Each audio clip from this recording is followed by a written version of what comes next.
Okay guys, yung na-desisyon ko nang gawin sa mga gulay na napik ko, lalo na ito kamote, gagawin ko po siyang salad. So lalagay muna natin dyan. Tapos itong gulay na to, ang palaya, ay ako'y magluluto po ng eto, munggo. Isasahog ko siya sa munggo. Ilagay natin po yung munggo. Kaya lang po kasi gusto ko sana mamaya habang pinapaano na natin ang munggo, madami pa kaya. Lagay ko na kaya lahat. Munggo. Kaya lang kasi marami may gusto kumain ng munggo. Kaya, yun, ito munggo natin. Pakukuluan natin ang munggo. So, habang pinakukuluan, sabay na lumambot. Gusto ko sana yung pork, isasabay ko na po siya dito. Sige lang pong pakulo. Marami kaya. Sa tingin mo kaya marami to? Meron pa natira? Marami na to. Dadami, okay. Madami yan. Madami na yan. Gusto ko isabay po ang pork para lumambot. Pag lumambot siya, sabay. Magkasabay na po silang lumambot at malambot na siya. Yan. Ganyan po ako mag-ano.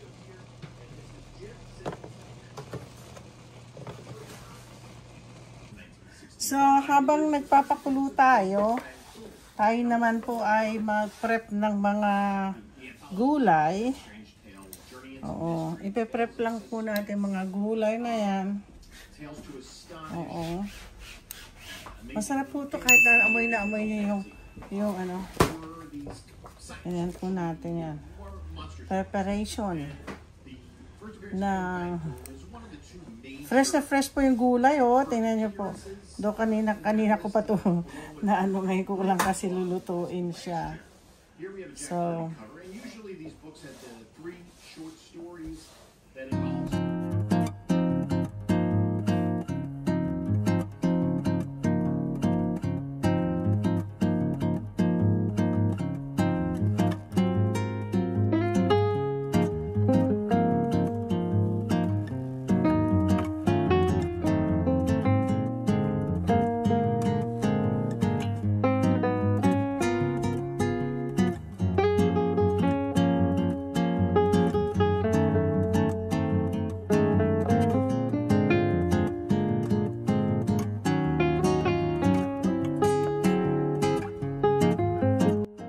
okay guys, tapos na ang aking pansahog. Heto po ang aking malunggay at ang bulaklak ng sibuyas na ilalagay ko sa munggo. So now, gusto kong i-shout out bago ako maggisa. Hindi pa naman siguro luto pa ang tapos na yung mga ano, at naghihintay po tayong lumambot ang ating munggo. Isha-shout out ko po ang aking kaibigan na si Grace Padaka na sabi niya shout out ko daw siya at nagtanong kasi siya kanina regarding sa pagtatanim sa containers. So pinakita ko sa kanya na halos lahat po yung mga gulay ko ay lahat po container siya. Tapos kaya po sa Pilipinas kasi minsan, ang lupa kasi dito sa amin sa Washington, hindi maganda. Hindi namin pwedeng magtanim mismo sa lupa. Hindi, very acid. So, ang ginawa namin, lahat container siya. So, ngayon, yun. So, kaya sa Pilipinas, kung dry or mag-mix po kayo ng mga soil para pwede nyo gamitin ang mga containers. Kung nandoon kayo sa Pilipinas, puntahan nyo yung urban city, urban farming. Nandiyan dyan sa may bandang BGC yata, yan Oo, natutuwa naman ako at mayroon silang ano. So gamitin niyo po, ang kapatid ko nga nakapagtayo nakapag-plant sila ng ano ng malunggay, sala mismo sa porch, may alokbati, etong tuwa siya, may gulay siya. So anyway, so shout out kay aking kaibigang si Grace Padaka, aming dating gobernador ng Isabela, at siya po ay classmate ko nung high school. At saka mga berats kong mga friends, so syempre batch 80 kasama si Grace. Leader namin si Grace. Si aking BFF Joy, shout out. Ang aming si Miss Faye Rodriguez, shout out din sa inyo. Sa aking friend na si Abel,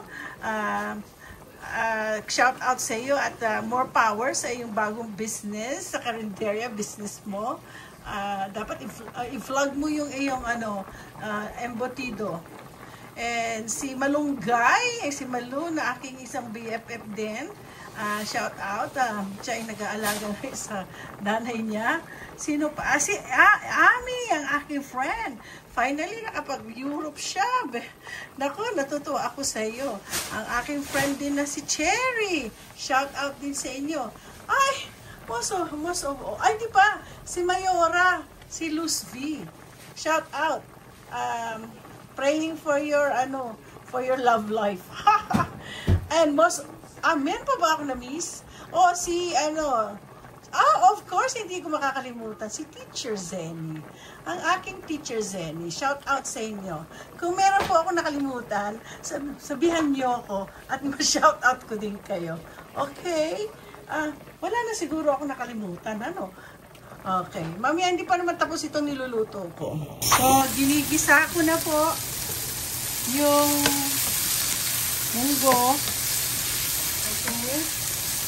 Ayan natin siya.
Tapos, ano po tayo, maglagay lang ako ng konting ng munggo.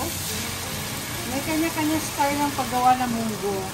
Ito kasi nilakihan ko na talaga to. This is how I make the munggo. Marunong din po ang gumawa ng split pea para sa asawa ko. Sa kanila kasi hindi, ang kanilang munggo is tinatawag nilang split pea. Sino yan sa'yo? Okay. So, pakukuluan natin ng konti. Tapos, ililipat ko po siya dito para lipat na po natin. Ilipat ko na, ha.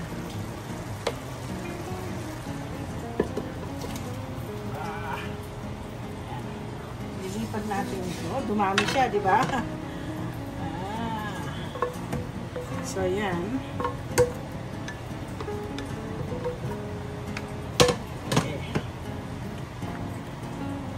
Ito po yung aking paggawa. Pakukuluan pa natin to hanggang sa lumambot silang dalawa. Natitikman ko pa rin. Masarap. Ay, masarap.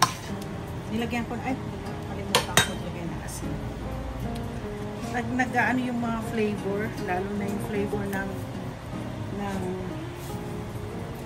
yung flavor ng ginger. You know. Okay. Nilagyan ko to ng ng pork bouillon.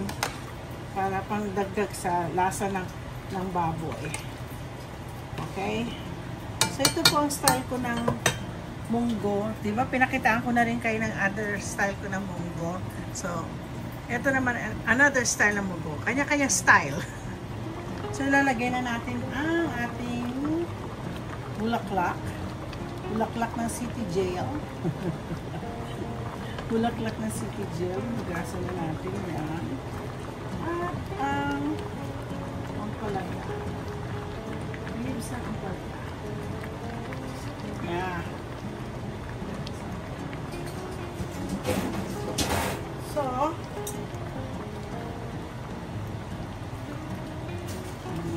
natin dyan. Ang sarap. Alam niyo, dagdagan ko kayo ng tubig. Kasi madami pala talaga yung nilagay ko na munggo. Magdadagdag ko.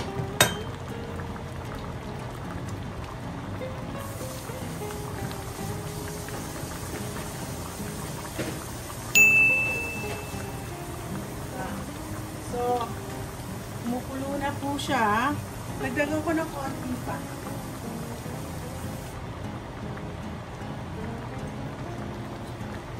Kasi parang ang dami pa, oh.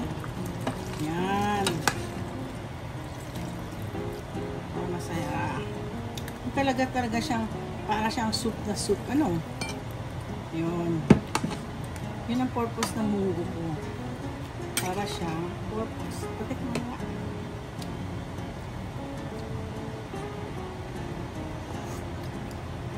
Ay, sarap. Hindi mo nyo po naalala na ano yung lasa ng yung lasa ng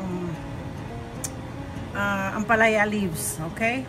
So guys, hindi na ako magpapakita ng mukha. Kasi may collateral damage ang aking buhok. Hindi naman ako suot ng sombrero.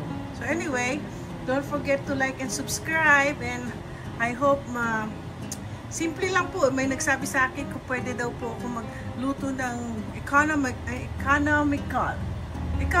na po to. Very mura to.